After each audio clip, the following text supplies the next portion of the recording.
Hi friends, இப்போ நம்ம வீட்டுக்கு வீடு வாசப்படி பார்க்க போகிறோம். வீட்டுக்கு வீடு வாசப்படியில் என்ன பேசிக்கிட்டே இருக்கீங்க, அடிச்சு காட்ட வேண்டானா யார் பெரிய ஆள்னு கிளப்புங்கள் அப்படின்னு சொன்ன ஒரு வார்த்தைக்காக இப்படி கிளப்பிட்டீங்களேடா அப்படிங்கிற மாதிரி ஆயிடுச்சு.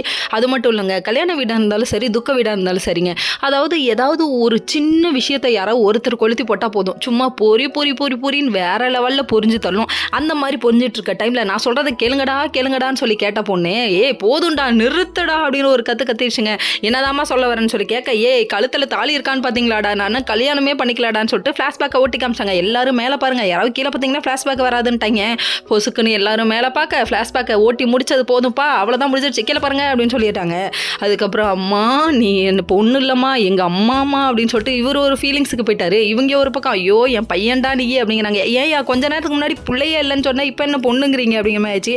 இன்னொரு பக்கம் இவங்க விழுந்து அப்படியே பாசமலையை பொங்குறாங்க. அதுக்கப்புறமா அப்படியே இங்கே நின்று சமாதானம் பண்ணி பேசி நம்ம பாரு ஒரு வழியாக ஒத்துக்க வைக்கிற போகிற டைமில் அப்படியே கொளுத்தி போடுறதுக்குன்னே பக்கத்தில் யாராவது இருப்பாங்களே, அது எப்படி கல்யாணம் பண்ணி கொடுக்கலாம், முடியாது அப்படின்னு சொல்லிட்டு நம்ம சரவணனோட அம்மா வழி சொல்கிறாங்க, நான் உயிரே போனாலும் வேற யாரையும் கல்யாணம் பண்ணிக்க மாட்டேன்னு 2 பேரும் சொல்ல, சரி இவ்வளோ ஸ்ட்ராங்காக இருக்காங்களே கல்யாணத்தை பண்ணி விட்டுருவோன்னு சொல்லிட்டு கல்யாணத்தை பண்ணி விட முடிவு பண்ணிட்டாங்க.